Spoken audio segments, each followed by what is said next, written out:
ముఖ్యమంత్రి శ్రీ రేవంత్ రెడ్డి గారు ఈ ప్రజాపాలనలో ప్రగతి ప్రణాళికను తీసుకొని 99 రోజులు ప్రజల్లోకి వెళ్ళాలి. ప్రజలకు ఇచ్చినటువంటి హామీలను అమలు పరుస్తున్నటువంటివి ప్రజలకు అందుతున్నటువంటి తీరుతెన్నులు చూడాలి. ఈ ప్రణాళికబద్ధంగా నిర్మాణాత్మకంగా ముందుకు పోయే క్రమంలో ప్రజలు ఇచ్చేటువంటి సూచనలు కూడా తీసుకొని ఈ ప్రణాళిక బద్ధంగా పోవాలని చెప్పినట్టు ఒక ఆలోచన తీసుకున్న నిర్ణయంలో భాగంగానే ఈ 99 డేస్ ప్రోగ్రాం మొదటి రోజు ఈ రోజు చందుర్తి మండల కేంద్రంలో ఇప్పుడే కలెక్టర్ గారు మాట్లాడినప్పుడు కూడా ఈ 99 రోజులు ఏ కార్యక్రమాలు చేయాలనో కూడా డిపిఓ ప్రసంగంలో కానీ ఎండి గారి ఆలోచనలు చెప్పడం జరిగింది. చందుర్తి మండల కేంద్రంలోని వైద్య ఆరోగ్య శాఖ ప్రాథమిక ఆరోగ్య కేంద్రంలో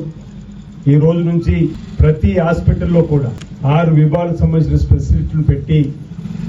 ఆరోగ్యానికి సంబంధించి అనారోగ్యానికి గురైన వారు ఎవరైనా ఉంటే వారికి ప్రత్యేకంగా ఉచితంగా పరీక్షలు చేస్తూ మందులు అందజేస్తూ ఒకళ్ళు ఇక్కడ కాకపోతే ప్రభుత్వం వైద్య శాఖకు సంబంధించినటువంటి ఆసుపత్రులు పంపేయడం ఏర్పాటు చేయడంతో పాటు కేజీబీలో కూడా వెళ్లి విద్యార్థులకు నాణ్యమైన భోజనము న్యూట్రిషన్ ఫుడ్ అందుతుందో లేదా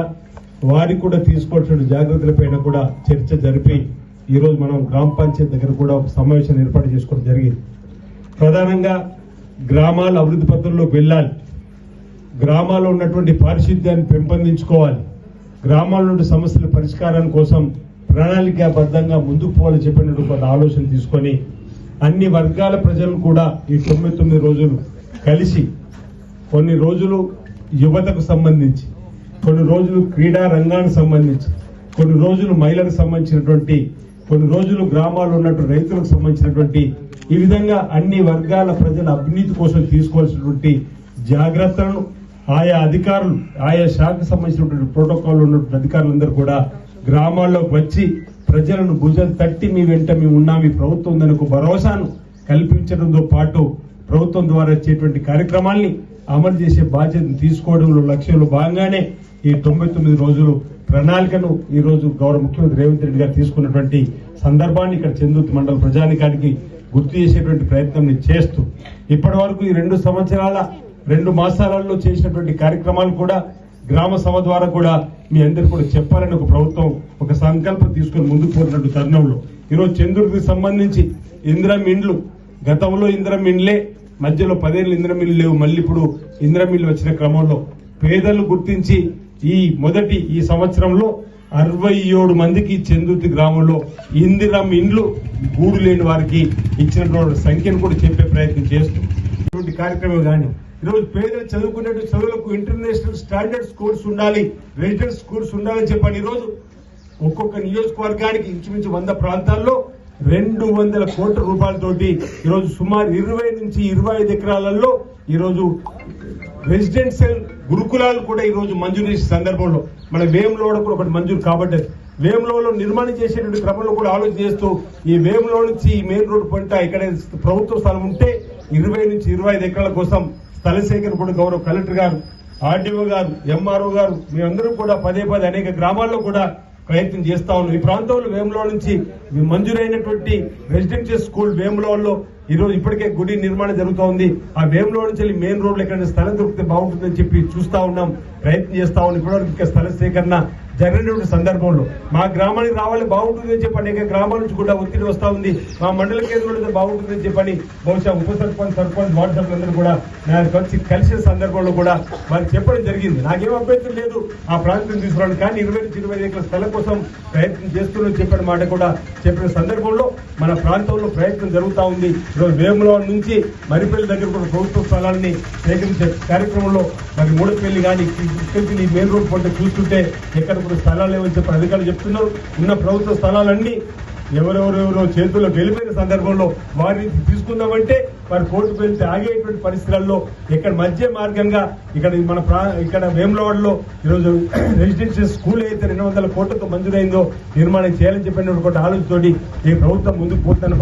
మాట ఈ సందర్భంగా నేను తెలియజేస్తూ ఈరోజు రాబో రోజుల్లో కూడా ఇక మేలైనటువంటి కార్యక్రమాల్ని అమలు చేయడానికి మీ బిడ్డగా ఈ ప్రాంతంలో నిలబడి ముందుకు సాగుతున్న సందర్భంగా మీకు ఇక్కడ ఉన్నటువంటి వారందరూ కూడా తెలియజేస్తూ మరి ఈనాటి ఈ ప్రజా పాలన ఏదైతే ప్రణాళికబద్ధంగా ముందుకు పోయేటువంటి కార్యక్రమంలో ఈ 99 రోజుల్లో మనం అందరం కూడా ఇన్వాల్వ్మెంట్ అయి ప్రజా సేవలో ముందుకు పోతున్నటువంటి రేవంత్ రెడ్డి సర్కారుకు ఆశీర్వదించే విధంగా మీరందరూ ఉండాలని చెప్పిన మాట ఈ సందర్భంగా నేను తెలియజేస్తూ ఈ ప్రాంతంలో అనేక సమస్యల పరిష్కారానికి ఈ వేదికగా చందుర్తిని ఏర్పాటు చేసుకొని అనేక సమస్యలు పరిష్కారం చేసుకున్నాం. మొదట్లో 90లో జిల్లా పరిషత్ మెంబర్కి ఎంపికైనప్పటి కూడా రాజకీయంగా జన్మనిచ్చినటువంటి గడ్డ ఏదైనా ఉందంటే చందుర్తి అని చెప్పిన మాట అనేక సందర్భాలు చెప్పినప్పుడు ఇక్కడ ప్రజలు కోరుకున్న ప్రతి అంశాన్ని కూడా నాకు బాగా గుర్తు. 95లో ఇక్కడి నుంచి కన్వీనర్ పాదయాత్ర చేసి బీఆర్ మీనా కలెక్టర్ గారు ఉండ్రి 2 రోజులు పాదయాత్ర చేసినప్పుడు సుమారు 1500 మందిని 2 రోజులు నడిచినప్పుడు చందుర్తికి టెలిఫోన్ ఎక్స్చేంజ్ వచ్చింది. ఆశ్రయపల్లి కొత్త చెరువు 43 లక్షలు వచ్చినాయి. ఎర్ర చెరువు పడ్డ చెరువు నిర్మాణానికి నిధులు వచ్చినాయి. బీఆర్ మీనా గారు ఇంత దూరం మీరు నడిచొచ్చిండ్రే మీ డిమాండ్లు ఏమున్నాయి చెప్పినప్పుడు చందుర్తి మండలానికి సంబంధించిన సమస్యలు అనేకం పరిష్కారం చేసుకున్నాం. ఆ తర్వాత మీరందరూ కూడా తెలుసు పార్థసారథి కలెక్టర్ గారు ఉన్నప్పుడు నేను ఈ చందుర్తి జడ్పీటీసీగా మా భార్య ఎంపీపీగా ఎంపీటీసీగా ఈ ప్రాంతం జిగిలిసి ఎంపీగా ఉన్నప్పుడు పార్థసారథి వచ్చినప్పుడు పనికి హామీ ఆహార పథకం పని జరుగుతూ ఉంది. ఎవరు ఊహించలేరు ఇక్కడ 60 కోట్లు కేవలం మన చందుర్తి మండలానికే నిధులు తీసుకుని వచ్చి మన ప్రాంతంలో అన్ని గ్రామాల్లో కూడా పనికి హామీ ఆహార పథకంలో నిధులు తీసుకున్న సందర్భం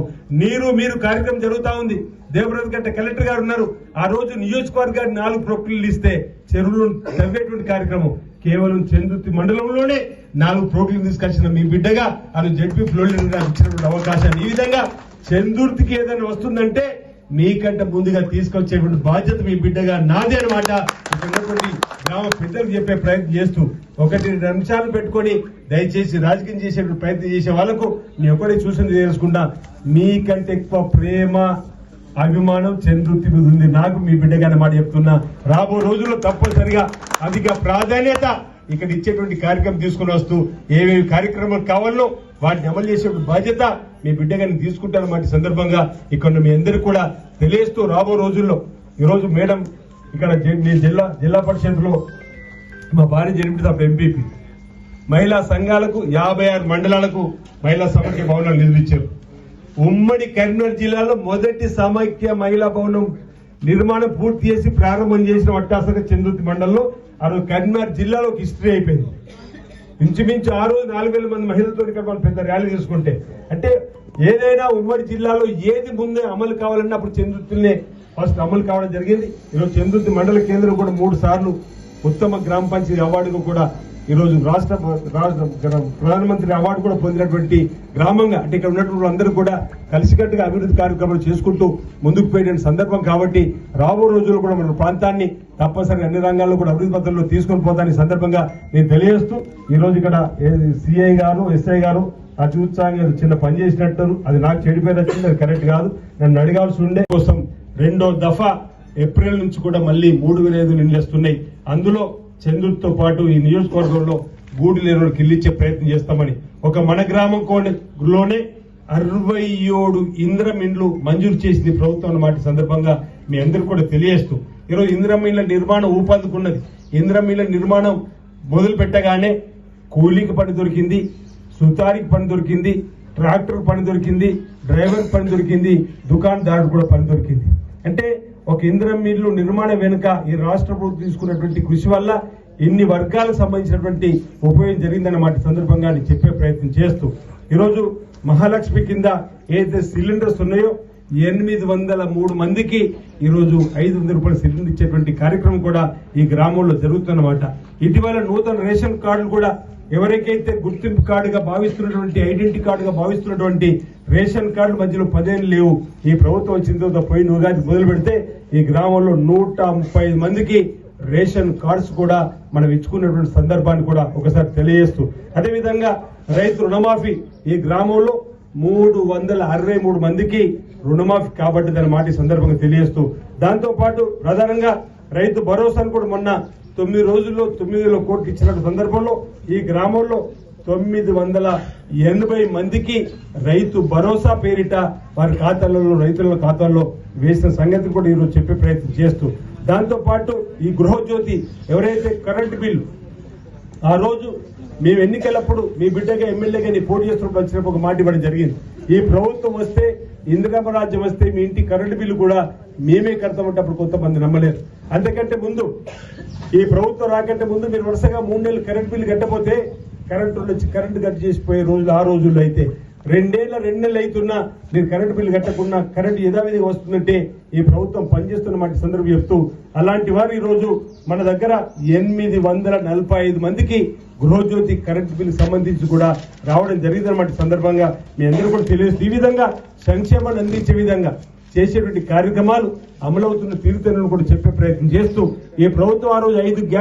గ్యారెంటీ ముందుకు వచ్చినప్పుడు ప్రధానంగా 5 గ్యారెంటీ అమలు చేసుకున్నాం. మరో గ్యారెంటీ ఏదైతే ఉందో పెన్షన్ సంబంధించింది కూడా కొత్తగా పెంచుకోవాల్సి ఉంది, ఉన్నదాన్ని కొత్తగా ఇచ్చుకోవాల్సినటువంటిది ఉన్నటువంటిది కూడా ఆర్థిక పరిస్థితిని బట్టి ఒకటి తర్వాత కూడా అమలు చేస్తున్నాం. అది కూడా రాబో రోజుల్లో కూడా మేము మంజూరు చేస్తామన్నమాట సందర్భంగా ఇక్కడ ఉన్నటువంటి ప్రజానికానికి తెలియజేస్తూ అదేవిధంగా విద్య, వైద్యము తదితరటువంటి రంగాల్లో కూడా ప్రధానమైనటువంటి ప్రణాళికబద్ధంగా ఈ ప్రభుత్వం ముందుకు పోతున్న అంశాన్ని కూడా మీ అందరూ కూడా నేను చెప్పే ప్రయత్నం చేస్తూ ఈ ప్రభుత్వం ఇందిరమ్మ రాజ్యం ప్రజాపాలన నిస్సహాయులకు సహాయాన్ని అందించడం లక్ష్యంగా, నిస్సహాయులందరికీ అపన్నాస్తాన్ని అందించడమే లక్ష్యంగా ఈరోజు పనిచేస్తూ ముందుకు పోతున్న సందర్భంలో విద్య పరంగా పేదలకు చక్కటి ఈరోజు ఇప్పుడే కేజీబీవీ కోయరావడం జరిగింది. గురుకుల పాఠశాలలో చదువుతున్న పేద విద్యార్థులకు డైట్ ఛార్జీలు 40% పెంచడం, ఈరోజు కాస్మెటిక్ ఛార్జీలు 200 పెంచడం, నాణ్యమైన విద్యనే కాకుండా నాణ్యమైన భోజనాన్ని కూడా అందివ్వాలని చెప్పే ఒక లక్ష్యంలో భాగంగా ఈ ప్రభుత్వం విద్యా విధానంలోనే ఒక నూతనమైనటువంటి ఒరవడిని తీసుకుని వచ్చి విద్యాశాఖను గౌరవ ముఖ్యమంత్రి రేవంత్ రెడ్డి గారు తన దగ్గర పెట్టుకుని అనేకమైనటువంటి విప్లవవంతమైన మార్పులు తీసుకుని వస్తున్న సంగతి కూడా మీరందరూ కూడా గమనిస్తున్నారు, మీరందరూ కూడా చూస్తున్నారు.